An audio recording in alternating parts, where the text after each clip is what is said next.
Hi guys, it's Mike, and I've had one of my channels shut down again.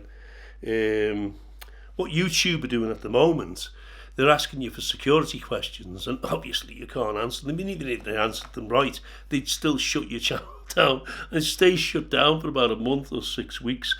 This is another way, I suppose, of shadow banning. I don't know, but I think they're shadow banning that channel as well. So I've opened up this channel.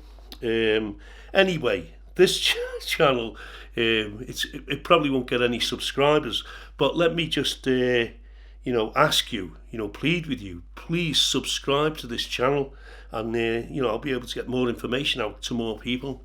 And if you please subscribe and help me out so that more people can watch the channel.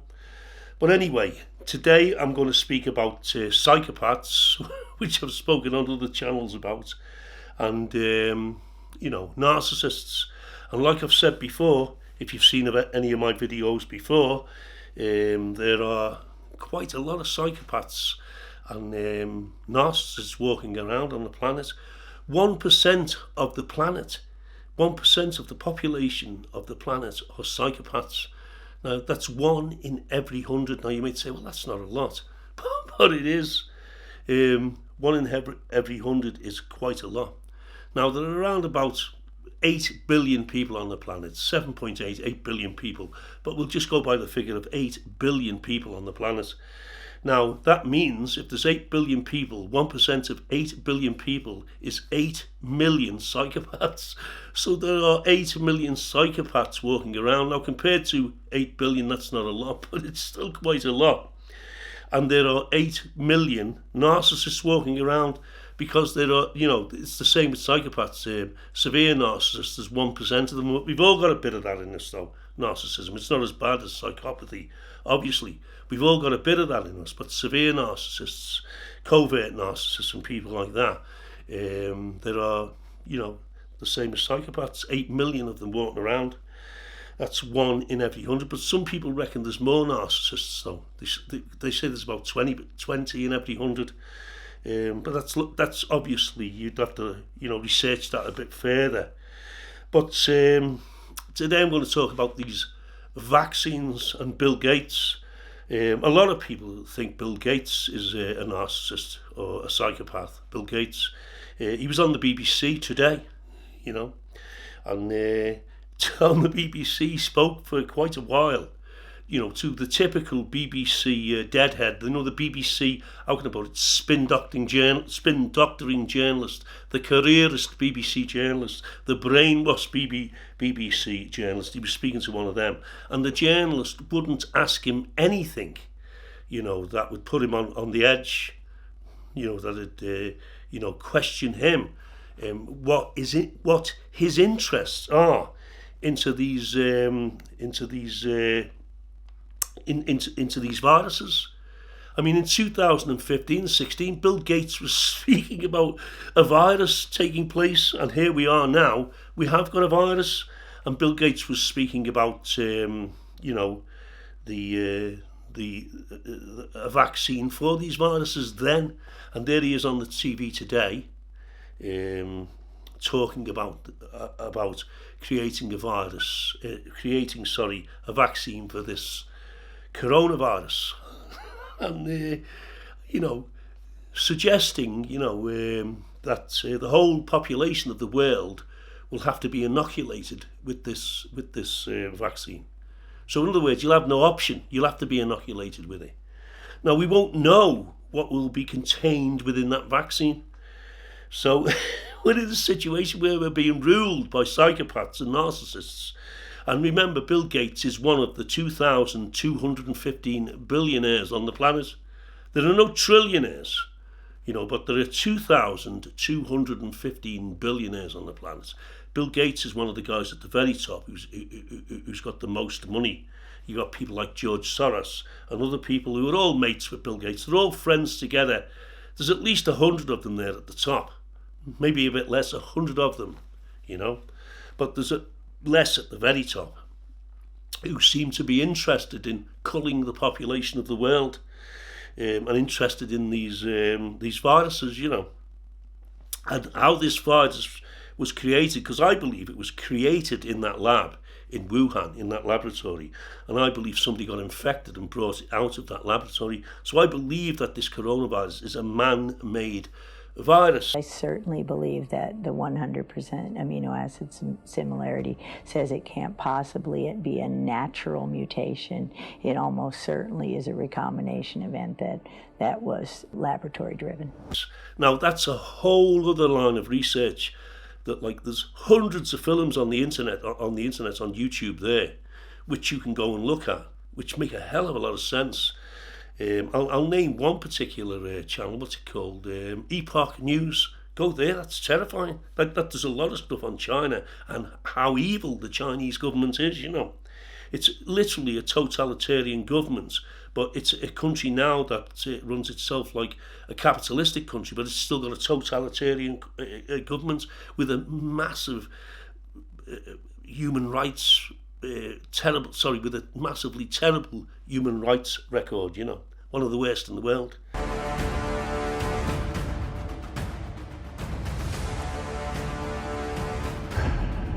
This is just the essential nature of Chinese communism. Chinese communism is evil.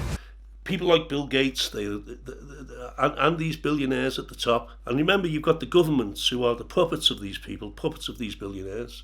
You've got the British government, you know, the UK government, which is, and I've said it and I'll say it again, just comprised of 24, 25 ministers, including the Prime Minister, who sit on the Conservative cabinet.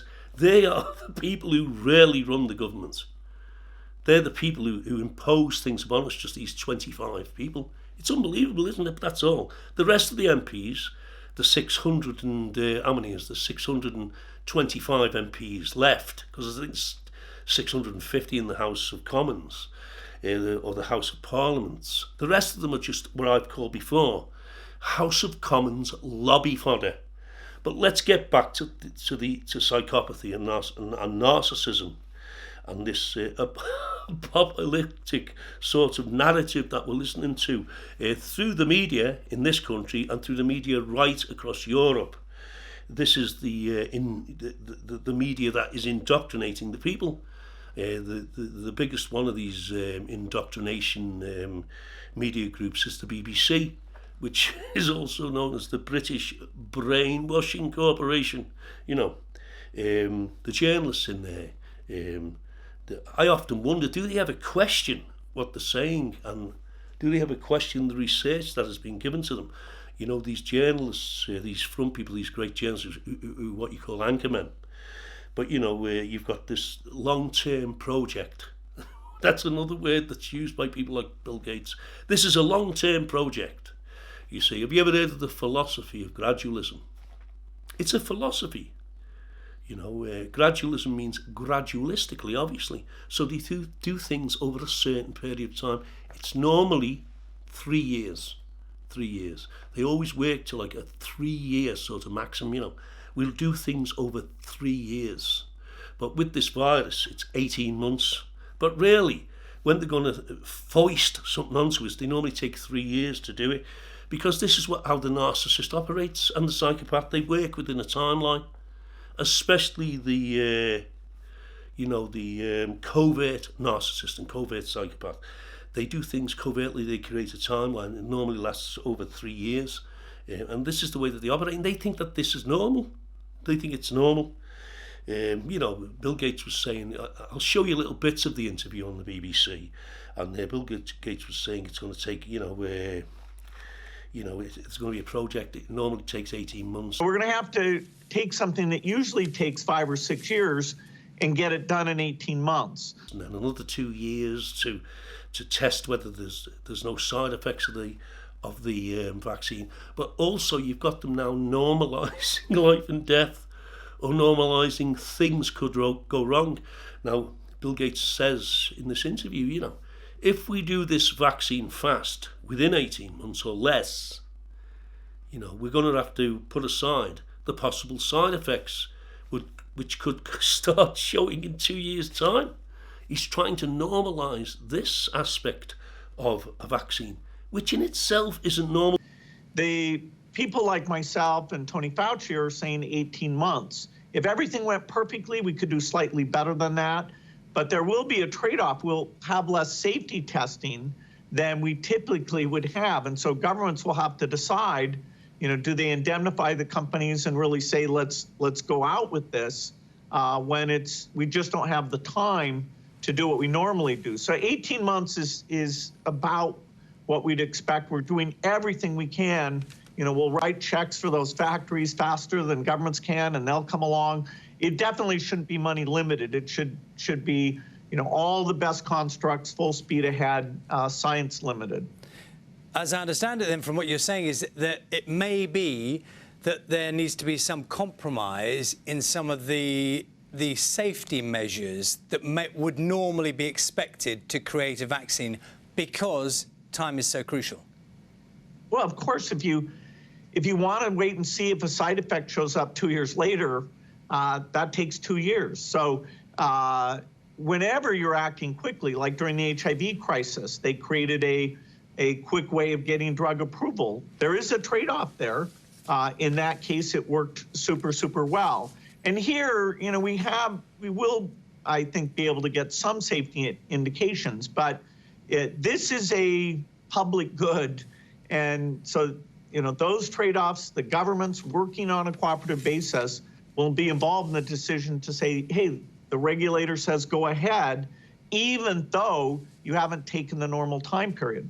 Well, they try and normalise that which isn't normal. They try and normalise doctors leaving people to die. Well, we'll leave this one to die, even though they may recover, if we take action. But we'd sooner help this younger one over here and let that one die. They put life and death in the hands of the doctors, which I think is wrong, because only God, I'm a Christian, only God can give and take life away. Only God can do that, But we now are so far away from our Christianity, from our culture, and the culture of this country contained within our culture, and our history is Christianity. But we're so far away from the Holy Bible, from the New Testament now, that it's unbelievable. And this is the way things are. And as I've said, they use the philosophy of gradualism. They create markets, they're going to create markets to create these vaccines. Billions, but trillions of pounds or dollars are going to be made in the process of this. And who the hell, is this guy Bill Gates? He's not a doctor, he's not a scientist. This guy just created software, Microsoft, software. He's not a scientist, he's not a medical doctor, he's not a professor or anything. Yet we've got the Bill Gates, Foundation, and his wife, the Bill Gates, I can't remember the name of his wife, Foundation, which is unbelievable. Because he's got so much money, he's worth hundreds of billions of dollars. He can do whatever he likes because he's got so much money. So we've got psychopaths ruling us and imposing things upon us. They've got to create a market. These are things you hear. Are they generating these illnesses? That's what we've got to say. Are these billionaires responsible for generating these viruses and then creating vaccines to address, to cure these viruses? And what could be contained in these vaccines? That's what we've got to ask ourselves. And then we've got the implementation of 5G, which is a whole other sort of issue, which I'll go into maybe in the future. That's a whole other issue. Generated signals, which could that kill us? Could the vaccines be involved with that? What's contained within the vaccines? We've really got to take this serious, There's 8 billion people on this planet, 7.8 billion people on this planet with a round figure. 8 billion. Yet we've got a couple of thousand of billionaires imposing this upon us, and there's only 100 of them, couple of thousand at the very top who are opposing this upon us, headed by people like Bill Gates and George Soros and others, And we've got to ask ourselves, how can we allow this to happen? How have we allowed narcissists and psychopaths to run the world within our governments, within the high levels of our governments and within business. How have we allowed this to happen? But we have. And we have to really come to terms with this, and we have to put into place structures to address these major issues. We have to become more freer in thinking. We have to stop our children from being indoctrinated in schools, with a school curriculum that doesn't teach our children to be critical, to engage in critical dialogue. It doesn't teach our children to create a world that our children want to live in when they become adults. It creates our children to adapt. It teaches our children, the present curriculum, to adapt to that which is being imposed upon them by these psychopaths and by these psychopaths in government and these narcissists. It teaches our children to adapt to that, not to be free thinkers, not to be critical. So we have the vast majority of the population walking around totally oblivious to what's going on and actually believing what they read in the national media and what they see on the national TV news stations. They actually believe it. They never once did they sit back and say, well, look, let's take a closer look at this. And there's no excuse now because we've got the internet. And forget Google and Facebook and YouTube and Twitter. Because they are not, at present, they are censoring people. They have put algorithms into place and other things to censor people like me. They've brought this about, this mass censorship, but it doesn't matter because you've got other social media outlets like BitChute, which is similar to Facebook. YouTube. You've got Gab, which is similar to Facebook. You've got Telegram, and you've got other service providers and social platforms who will let you, express your freedom of speech, whereas the other major platforms won't, because they've been infiltrated by these. But obviously the billionaires own Google and YouTube and the other channels, but they've also been infiltrated by government elements like in this country, the Labour Party, using people like Yvette Cooper, and people within the Conservative Party have threatened the likes of Facebook and Google and YouTube, veiled threats that if you don't do this and do that, we'll bring out government legislation which will make you do this, But I don't know why really they fall for this, because Google and Facebook are in America. I mean, could it be it's because Google have got their main European offices in Dublin? Could that be what it is? Because it's in Dublin. But remember, Dublin's not part of the United Kingdom. Dublin's a separate country. Dublin is in Southern Ireland, which is a republic. It's not part. It's not part of the United Kingdom like Northern Ireland is. So maybe that's why they went there. Why Google set up their operations there. And they've got 7,000 or 8,000 people working, in their offices in Dublin, which is on the dock front, on the seafront, which is now all being sort of gentrified, like it has in other cities around the United Kingdom. It's very scary, and like I've said before, I'm a Christian. I believe that this is satanic, what's happening. This is satanic, and it's all aimed at culling the world's population. 8 billion people is just too many people. These guys want to get it down to about 1 billion people, 500 million, 1 billion people. That's what these guys want to do. So you got this 100 psychopaths at the top, with, like I said, the 8 million psychopaths and 8 million narcissists. An army. That's an army behind them. And most of these people from these two figures are in high places within local government and within central government. Remember, local government exists within the cities, the councils, and central government is in Whitehall, which is the government. They're the civil servants that surround the MPs in the House of Commons, And a lot of them are psychopaths, the ones, and narcissists, the ones who are at the top, senior civil servants and the senior officers within local government. And it's a massive sort of quagmire. It's unbelievable. It's like a swamp. I think it was, wasn't it the president, the US President Trump said, we are dealing with a swamp. It's like a swamp. It's the biggest swamp on the planet where these people exist in. This is why we're living the way we're living. This is why there is no such thing as any utopian aspects to this. This is why the word utopia is hated by these people.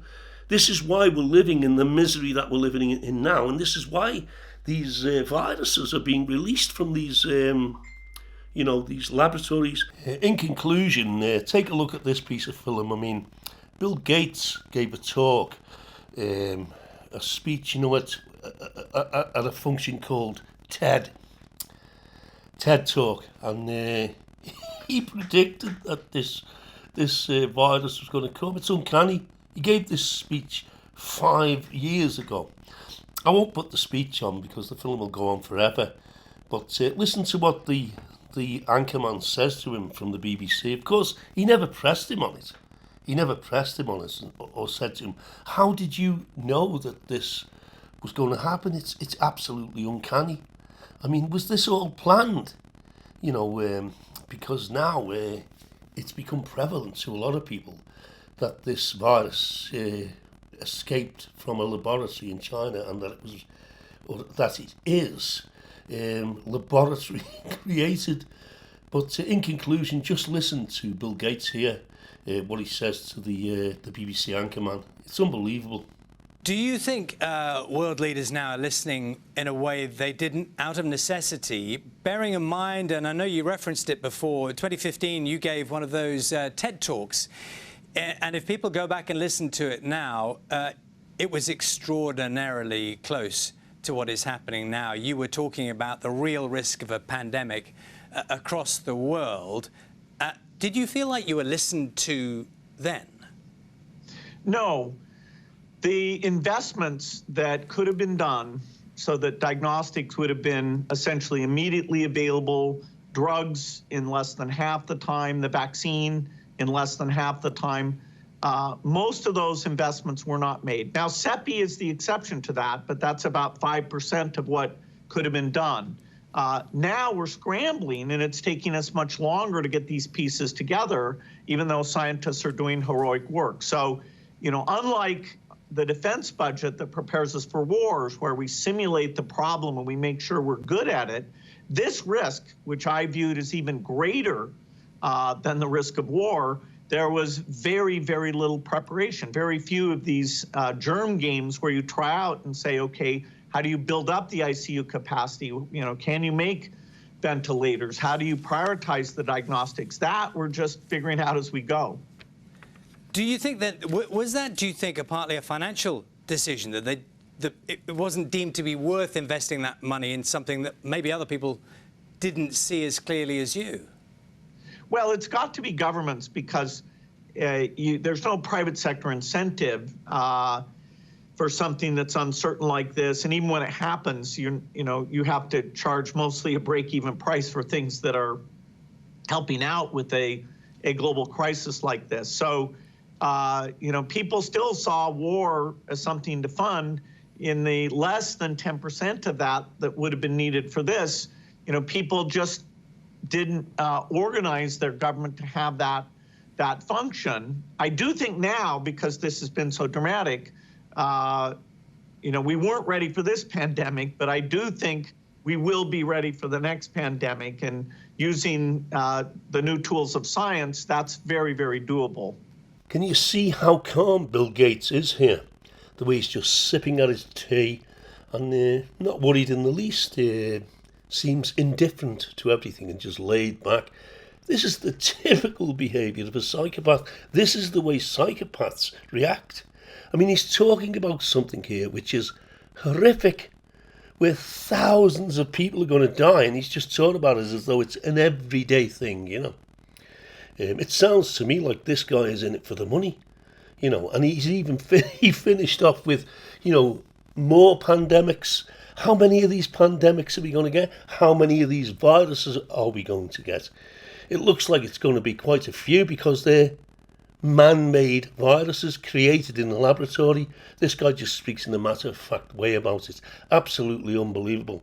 It seems to me that Bill Gates and the rest of the psychopath billionaires who are in with him and the governments around this world are in it for the money.